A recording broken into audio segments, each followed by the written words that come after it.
yang sangat populer di antara politisi DPRD Provinsi Jawa Barat, Bapak Ono Surono. Saya sudah tahu Pak Ono kontrak-kontrak medianya sudah banyak nanti ke depan.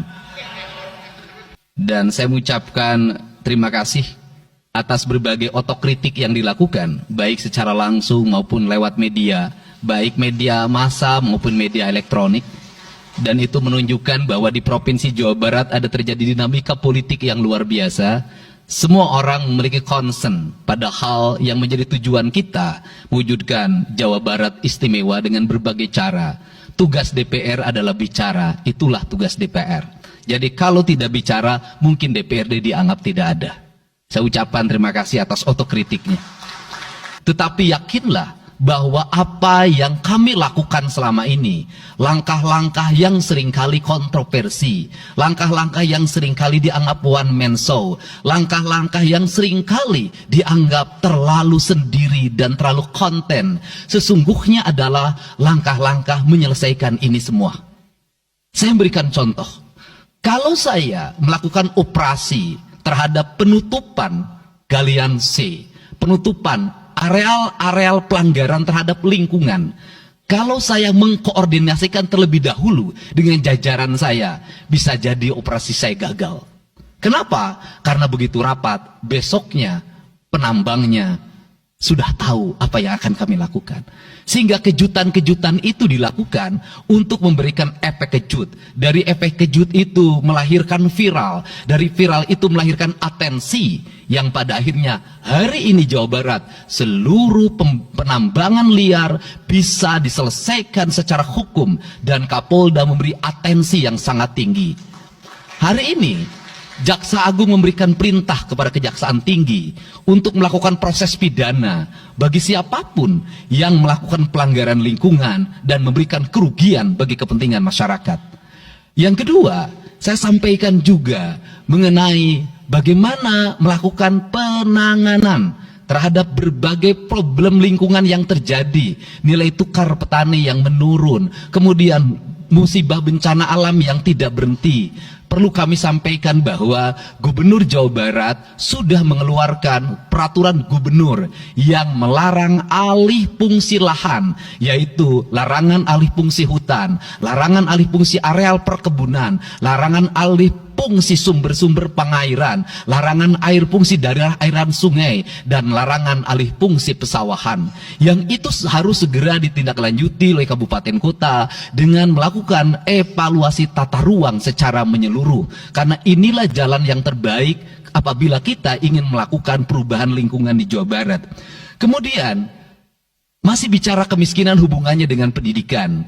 Saya sampaikan bahwa problem kita saat ini, saat pemerintah menggratiskan sekolah sampai SMA, swasta masih bayar, maka gratis itu tidak punya makna. Saya tadi di jalan itu bertemu dengan orangnya menangis di depan saya karena seragamnya tidak bisa terbayar. Saya katakan harga seragam berapa? 1,5 juta. Saya balik, jajan anak ibu berapa? Sehari 20.000. Apa sih yang terjadi?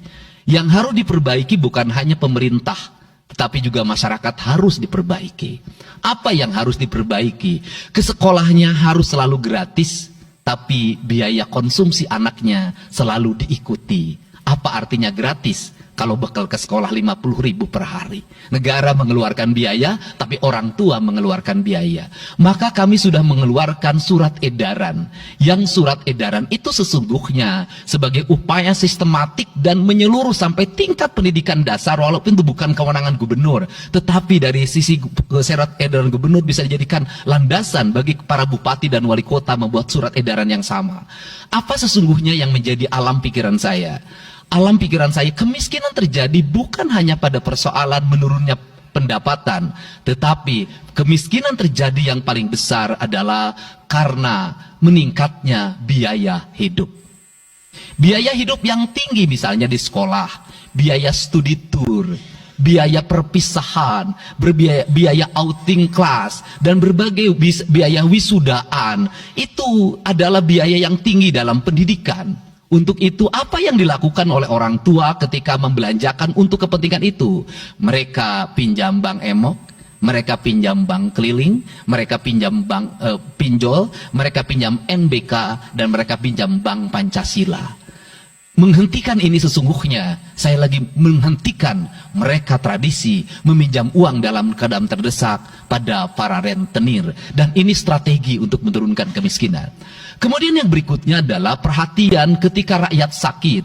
Maka pemerintah harus cepat hadir menangani. Kenapa? Karena orang bisa jatuh miskin ke dalam jurang yang lebih dalam. Manakala dia sakit tidak ada yang mengobati, BPJS-nya tidak mampu mengcover, biaya untuk ngontrak selama dirawat di Hasan Sadikin tidak punya, biaya untuk makan untuk keseharian tidak ada, sedangkan tulang punggungnya berhenti karena sakit. Ini juga menyebabkan kemiskinan.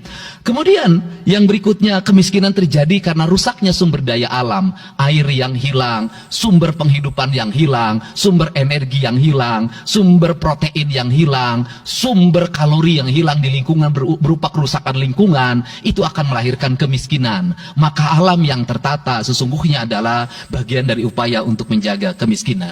Kemudian yang berikutnya adalah belanja infrastruktur yang harus meningkat, dan itu di belanja sekarang kita sudah melihat.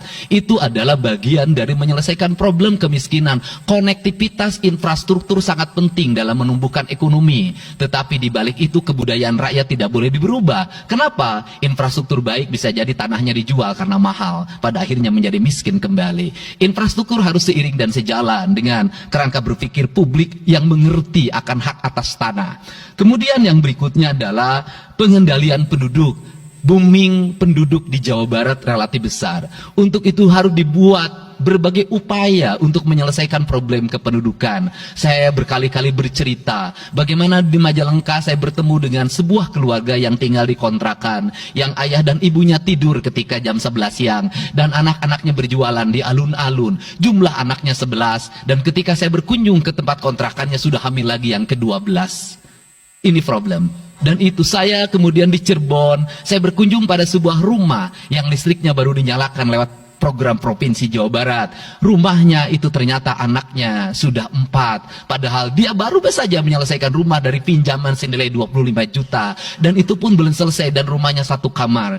Ketika keluar dari rumah itu, saya bertemu dengan seorang bapak yang meminta kepada saya untuk ber-KB. Anaknya sudah 7. Dia tak mau lagi untuk anak yang ke-8.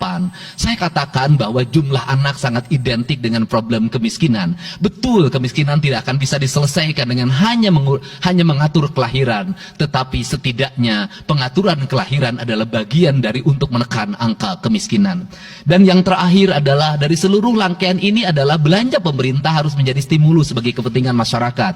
Maka jumlah-jumlah proyek harus terus segera digulirkan, digelontorkan menjadi kegiatan publik, sehingga banyak orang yang kuli, banyak orang yang nyapu, banyak toko-toko yang buka, semen terjual, besi terbeli, dan kemudian regulasi ekonomi berjalan. Warung-warung bisa menjadi tempat para kuli siang hari makan siang. Dan ini adalah bagian dari strategi stimulus ekonomi yang digulirkan oleh pemerintah. Itu memiliki sumbangsi terhadap 12% pertumbuhan. Dan yang terakhir adalah investasi. Investasi itu modalnya ada 3. Yang pertama adalah konektivitas infrastruktur, ketersediaan jaringan air bersih. Kita jujur hari ini saya sampaikan ke DPRD, banyak perusahaan-perusahaan yang masih menggunakan air bawah tanah tapi tidak berizin. Bayar pajak tidak, jalan terus. Karena kalau dihentikan mereka pabriknya berhenti. Setelah itu apa? Mereka menjadi objek pemerasan beberapa pihak dalam setiap bulan karena dianggap melanggar perda. Tetapi kalau juga mereka dihentikan, maka pabrik itu berhenti. Dilema itu harus segera diselesaikan. Caranya bagaimana? Caranya adalah pemerintah provinsi melalui Bapeda hari ini harus segera merancang daerah-daerah yang menjadi kawasan industri, harus dibangun fasilitas infrastruktur jaringan air bersih dalam bentuk investasi pemerintah, sehingga nanti dikoneksikan dengan PAM-PAM atau PDAM di setiap kabupaten kota secara terkoneksi. Dan ini jalan bagi kita menyelamatkan lingkungan dan mendorong pertumbuhan PDAM di setiap kabupaten kota. Karena apa? Karena angka pembayaran yang dilakukan oleh industri jauh lebih baik dibanding angka rumah tangga dan angka-angka layanan sosial lainnya. Itu yang pertama. Yang kedua adalah tumbuhnya iklim investasi di mana masyarakat merasa nyaman, investor merasa nyaman ketika perizinannya cepat. Saya memberitahukan ya bahwa di Indramayu ada pabrik sepatu yang selama 2 tahun tidak mau buka hanya karena perizinan lingkungan hidupnya belum kelar. Saya ngambil langkah pasang badan, lakukan pembangunan karena itu menyerap 8.000 tenaga kerja. Kemudian di Cirebon juga seperti itu, banyak perizinan yang menggantung bertahun-tahun. Hari ini saya janjikan dalam 1 bulan ini seluruh perizinan di Jawa Barat tuntas dan selesai.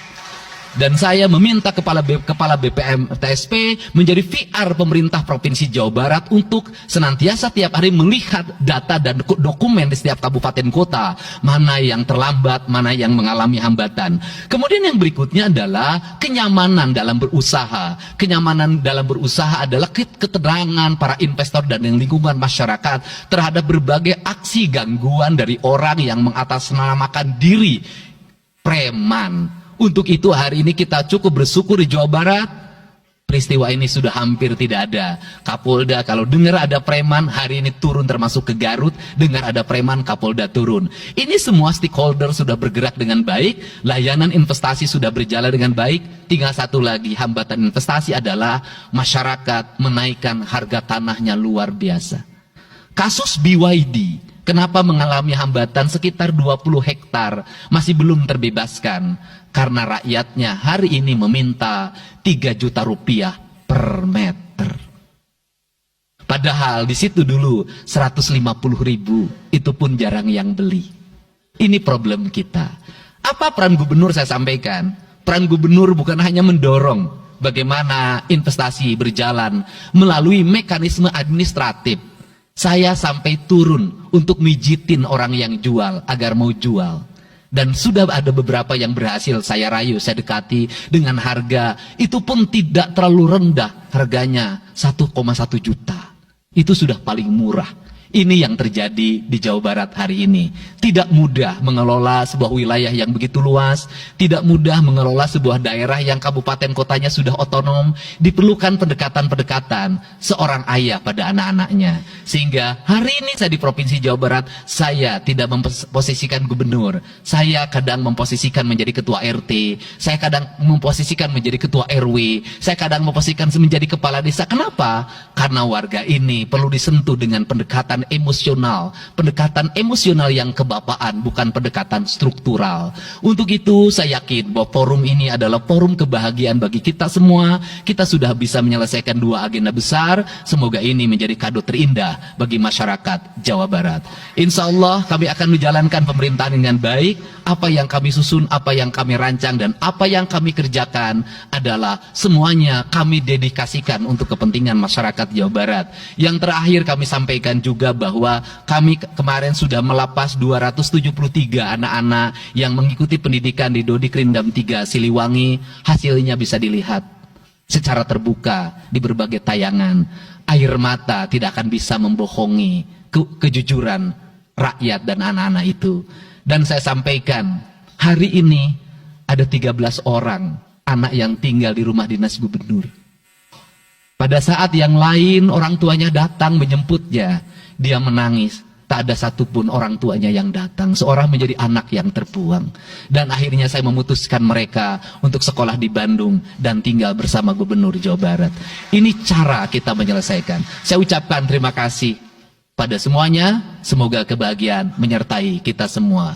Dan saya yakin setelah kegiatan ini kita akan walk out secara bersama-sama. Wallahu muwaffiq ila aqwamit thoriq. Assalamualaikum warahmatullahi wabarakatuh. Sampurasun. Sekali merdeka tetap walk out secara bersama-sama.